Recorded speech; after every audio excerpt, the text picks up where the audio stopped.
ہر انسان پریشان ہے، ہر انسان حیران ہے۔ حضرت ہاشم آج کتنی بڑی قربانی دے رہے ہیں، پریشانی کے وقت میں لوگوں کے کام آ رہے ہیں۔ عزیزان ملت اسلامیہ، یہ حقیقت ہے جب کوئی پریشانی کے وقت میں اللہ کے بندوں کے کام آتا ہے، جب کوئی کسی کی ہیلپ کرتا ہے، جب کوئی کسی کی مدد کرتا ہے، قسم خدا کی اس کی مدد کوئی دنیا دار نہیں کرتا بلکہ پروردگار کیا کرتا ہے، جو اللہ کے قریب بندوں کا سہارا بنتا ہے، جو خدمت خلق کرتا ہے، اللہ اسے اس دنیا میں عزت عطا فرماتا ہے اور بعد مرنے کے اسے جنت کا ٹکٹ عطا فرماتا ہے۔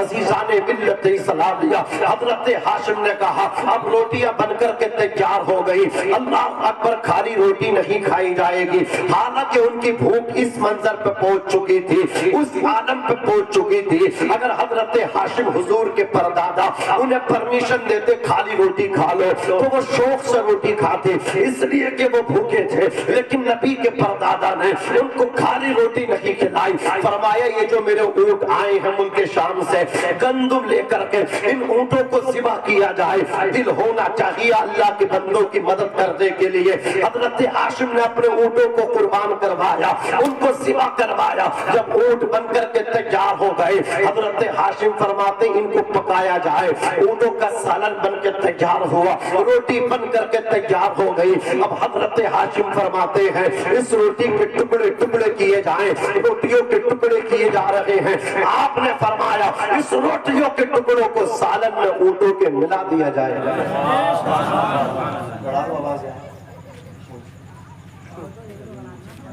تم سمجھو نا، تم سے کہیں ہم یہ ڈسٹرب ہوں گے، یہ اشارے سمجھو تم سے اور غصہ کر رہے ہو، ذرا زور سے بولو سبحان اللہ۔ سبحان اللہ، یہ حالت ہے یار ان کا، ہمارا بالکل ایک دم دونوں کا ساتھ ہوتا ہے جلسے میں، مائک والوں کو اور تقریر کرنے والوں کو، پھر بھی ان سے کہا جائے گا تو آپ ڈسٹرب نہیں ہوں گے؟ بتائیے آپ، میں ان سے کہوں آواز بڑھاؤ، آپ کہو گے یار مولانا بالکل تھکے ہوئے ہیں کیا؟ سمجھو یار، میں منگل کے دن سے گھر سے نکلا ہوں ابھی تک نہیں پہنچا ہوں، سمجھ رہے آپ، سفر میں ہوں، بس اللہ پاک اپنے حبیب کی ثنا کروا رہا ہے، اللہ پاک قبول فرمائے، ہمارے جمع ہونے کو قبول فرمائے۔ میری عادت ہے میں کہتا نہیں، بس اشارہ کرتا ہوں، اور بس اشارہ بھی اس لیے کر رہا ہوں جتنی آواز ہے اس سے کم کر سکتے ہو، مجھے پتا ہے کنجوسی کی بھی ایک وقت ہوتی ہے، جو کوئی نہیں کہتا نا اس کے ساتھ ایسے ہی کیا جاتا ہے۔ اب میں چیخ رہا ہوں تو مجھے ڈر ہے اور کم کر لیں گے، بس میں نے آپ سے اشارہ کیا اس سے کم مت کرنا، محبت سے بولو سبحان اللہ، اور مچل کے بولو یا رسول اللہ۔ ابن اللہ عشق ہے روتا ہے کیا، آگے آگے دیکھیے ہوتا ہے کیا، میں اکیلا ہی چلاتا جانب منزل مگر لوگ ساتھ آتے گئے اور کارواں بنتا گیا۔ حضرت ہاشم نے حضرات اپنی مطلب جو روٹیاں بنوائی تھیں ان کے ٹکڑے کروائے، اونٹوں کے سالن میں ان کو مکس کروایا، اور یہ جو روٹی کے ٹکڑے سالن میں مل کے جب کھانا تیار تھا، اہل عرب اس کو سرید کہتے تھے، اور سرید کے بانٹنے والے کو ہاشم کہتے تھے، یعنی جو روٹی کے ٹکڑے سالن میں ملا کر کے بانٹے، یعنی جو سونپ بانٹے اسے ہاشم کہتے تھے اہل عرب۔ نام عبد مناف نے عمر رکھا تھا، لیکن یہ جو لوگوں کو کھانا آپ نے بٹوایا اس وجہ سے آپ کا نام ہاشم پڑ گیا۔ عزیزان ملت اسلامیہ، میں آپ کو تاریخ کے پنے آپ کے سامنے الٹنا چاہتا ہوں۔ حضرت ہاشم رضی اللہ تعالی عنہ نوجوان تھے، اور ان کے چمکنے کی ایک واحد وجہ یہ تھی ان کی پیشانی میں ہمارے نبی کا نور چمکا کرتا تھا۔ حضرت ہاشم مکے کی سرزمین سے ملک شام تجارت کے لیے جا رہے ہیں۔ ملک شام اور مکے کے درمیان میں ایک بستی پڑتی تھی جس کو پہلے یثرب کہا جاتا تھا اور آج مدینہ کہا جاتا ہے۔ یثرب کے معنی آتے ہیں دار البوا، یعنی بیماریوں کا گھر۔ میرے نبی کے جانے سے پہلے مدینہ بیماریوں کا گھر تھا، لیکن مصطفیٰ جب وہاں تشریف لاتے ہیں اب وہ بیماریوں کا گھر نہیں بلکہ دار الشفا بن جاتا ہے۔ استاد زمن نے کہا تھا نہ ہو آرام جس بیمار کو سارے زمانے سے، اٹھا لے آئے تھوڑی خاک ان کے آستانے سے۔ ابھی سید نعیم صاحب قبلہ نے مدینے کے حوالے سے آپ کے سامنے کلام پیش کیا تھا۔ اللہ اکبر، کسی شاعر نے کہا اللہ اکبر کبیرہ، کوئی شاعر کہتا ہے خدا شاہد ہے وہ بازار بازار لگتا ہے مدینے میں، جو دنیا میں نہیں ملتا وہ ملتا ہے مدینے میں۔ عرب کی سرزمین پہ ایسی کچھ راتیں بھی ہوتی ہیں، مدینہ اور جنت کی ملاقاتیں بھی ہوتی ہیں۔ میرے سرکار کا دیوانہ ہے، پاگل نہیں کہنا، میاں اس کی مدینے والے سے باتیں بھی ہوتی ہیں، میاں اس کی مدینے والے سے باتیں بھی ہوتی ہیں۔ عزیزان ملت اسلامیہ، یہ ہے شہر مدینہ۔ اللہ اکبر کبیرہ۔ اویس کرمی جاتے ہیں تو مدینے کے پتھروں کو چومتے ہیں۔ امام مالک اللہ اکبر جب چلتے تھے مدینے کی در و دیواروں کو چوم کر کے چلا کرتے تھے۔ وہ مدینہ ہے جہاں اللہ اکبر قدموں سے جانا بھی بے ادبی ہے، اس شاپ کو وہاں سر کے بل جاتے ہیں۔ عزیزان ملت اسلامیہ، امام اہل سنت نے کہا وہ سوئے لالا زار پھرتے ہیں، تیرے دن اے بہار پھرتے ہیں، وہ سوئے لالا زار پھرتے ہیں، تیرے دن اے بہار پھرتے ہیں۔ اس گلی کا گدا ہوں میں جس میں مانگتے تاجدار پھرتے ہیں، اس گلی کا گدا ہوں میں جس میں مانگتے تاجدار پھرتے ہیں۔ عزیزان ملت اسلامیہ، حضرت ہاشم کی نظر یثرب شہر پر پڑتی ہے، وہاں ایک خاتون اپنے شوپ دکان میں بیٹھی ہوئی ہے، اس عورت کے چہرے پر حضور کے پردادا کی نظر پڑی۔ آپ نے اس عورت کو پیغام نکاح کسی دوسرے آدمی کے ذریعے دیا۔ حضرت سلمہ نے حضرت ہاشم کے پیغام نکاح کو جب سنا تو آپ نے کہا میں نے پہلا نکاح کیا تھا، میرے شوہر کا انتقال ہو گیا، اب میں نے یہ ارادہ کیا ہے پوری زندگی تنہا گزار دوں گی، پوری زندگی اکیلے گزار دوں گی، دوسرا نکاح نہیں کروں گی۔ اور یہ کہہ کر کے آپ نے ٹھکرا دیا۔ ان کی سہیلیوں کو پتا چلا، سہیلیوں نے آ کر کے کہا سلمہ تیرا دماغ خراب ہو گیا۔ کہا کیا مطلب؟ بولے تو نے ایسے جوان سے رشتہ ٹھکرایا ہے؟ جانتی ہے قریش کی ہر شہزادی ہاشم کے نکاح میں جانے کے لیے بیتاب ہے، ان کی زوجیت میں جانے کو اپنی زندگی کی معراج تصور کرتی ہے۔ کہا کیا کیا جائے؟ کہا سلمہ اپنے ارادے کو واپس کر لو، اپنے فیصلے کو واپس لے لو، اپنے قول سے رجوع کر لو اور ہاشم کے نکاح میں چلی جاؤ۔ حضرت سلمہ نے حضرت ہاشم کو جواب اب جو تھا نا مثبت میں دے دیا، حضرت گرامی پوزیٹیو جواب اب دے دیا۔ حضرت ہاشم کو ہاں میں جواب ملا، نکاح ہوا حضور کے پردادا کا حضرت سلمہ کے ساتھ۔ اب ذرا آپ دیکھیں نبی کے پردادا نے جب اپنی بیوی سے ملاقات کی تو ان کو یثرب سے مکہ لے کر نہیں آئے بلکہ اپنی سسرال میں ہی اپنی بیوی سے آپ نے خلوت صحیحہ کی۔ اللہ اکبر کبیرہ۔ ایک شب میرے نبی کا نور جو حضرت ہاشم کی پشت میں چمکا کرتا تھا وہ حضرت ہاشم کی پشت سے منتقل ہو کر کے بشکل حمل حضرت سلمہ کے شکم میں آ گیا۔ شکم مادر میں بشکل حمل نور مصطفیٰ پہنچا ہے۔ چند دن ابھی گزرے ہیں، چند مہینے گزرے ہیں کہ بشکل حمل نور مصطفیٰ شکم مادر میں ہے۔ قسم خدا کی حضرت ہاشم کا انتقال ہو گیا۔ جیسے ہی حضرت سلمہ کو پتا چلا آپ زمین پہ گر گئی، بیٹھ گئی اور آپ نے اپنی سہیلیوں کو بلا کر کے کہا تھا میں نے پہلے تم سے کہا تھا، میں نے ہاشم کو نگیٹو جواب دیا تھا، میں نے ہاشم کو منفی میں جواب دیا تھا، لیکن تم نے مجھے سمجھایا اور میں نے ہاشم کے نکاح میں جانے کو قبول کیا اور میں ہاشم کے نکاح میں چلی گئی۔ دیکھو آج میرے سر کا سہارا چھن گیا، دیکھو آج میرا سہارا چھوٹ گیا، دیکھو آج میرے شوہر کا انتقال ہو گیا، دیکھو دوسری مرتبہ میں بیوہ ہو گئی۔ عزیزان ملت اسلامیہ، ان کی سہیلیوں نے سمجھایا سلمہ تیری بات ٹھیک ہے کہ تیرے شوہر کا سایہ سر سے اٹھ گیا، لیکن تو خوش نصیب بھی تو ہے، تیرے شکم میں تیرے شوہر کی امانت ہے، ہو سکتا ہے وہ چمتکار ہو سکتا ہے وہ تیرے شوہر کی نشانی بھی بنے اور تیرے بڑھاپے کا سہارا بھی بن جائے۔ حضرت سلمہ کہتی ہیں میں اپنے دکھ اور درد کو اس طرح بانٹ لیتی تھی، جب ہاشم کا خیال آتا تھا میں چیخیں مارتی تھی، لیکن جب اپنے اوپر نظر ڈالتی تھی میرے شکم میں ہاشم کی امانت بھی تو بشکل حمل پل رہی ہے، ممکن ہے وہ بچہ ہو، ممکن ہے وہ بیٹا ہو، میرے شوہر ہاشم کی نشانی بن جائے اور میرا سہارا دست و بازو بن جائے۔ حضرت سلمہ کہتی میں اپنے شوہر کی امانت کو اپنے شکم پیٹ میں خوشی خوشی اللہ اکبر کبیرہ پرورش کر رہی ہو، خوشی خوشی اپنے شوہر کی امانت کا وزن برداشت کر رہی ہو۔ آخر وہ ساعت وہ پربہار ساعت آئی کہ میرے شکم میں جو ہاشم کی امانت تھی ایک دن وہ دنیا کے اندر آئی، اللہ اکبر کبیرہ، اور وہ امانت بیٹی بن کے نہیں بلکہ بیٹا بن کر کے آئی، لڑکی بن کے نہیں بلکہ لڑکا بن کر کے وہ امانت آئی۔ وہ جو لڑکا پیدا ہوا، ہاشم کی نشانی جو پیدا ہوا، وہ نہایت ہی حسین و جمیل تھا، وہ بہت زیادہ وجیح و شکیل تھا، اس کے لب و رخسار بڑے خوبصورت تھے۔ لیکن عجیب بات یہ تھی، جو بچے پیدا ہوتے ہیں ان کے سر کے بال سفید کالے ہوتے ہیں، لیکن آج ہاشم کی نشانی بن کر جو بچہ پیدا ہوا ہے اس کے سر کے بال کالے نہیں، سر کے بال سفید ہیں۔ یثرب والے آ کر کے دیکھتے تھے سلمان نے بہت خوبصورت بچہ جنا ہے، لیکن بال سر کے کالے نہیں سفید ہیں، اور اہل عرب سفید بال والوں کو شیبہ کہتے تھے۔ تو اللہ اکبر، سلمہ کے بیٹے کو یثرب والے دیکھتے تھے اور دیکھ کر کے کہتے تھے ہاذا شیبہ، یہ تو بزرگ بن کر کے پیدا ہوا ہے، یہ تو بوڑھا بن کر کے پیدا ہوا ہے۔ اب حضرت سلمہ کے بیٹے کا نام اللہ اکبر شیبہ پڑ گیا۔ حضرت سلمہ کہتی ہے میرے بیٹے کی عمر شریف جب 9 برس کی ہو گئی تو اپنے دوستوں کے ساتھ جنگل میں شکار کھیلنے جاتے تھے۔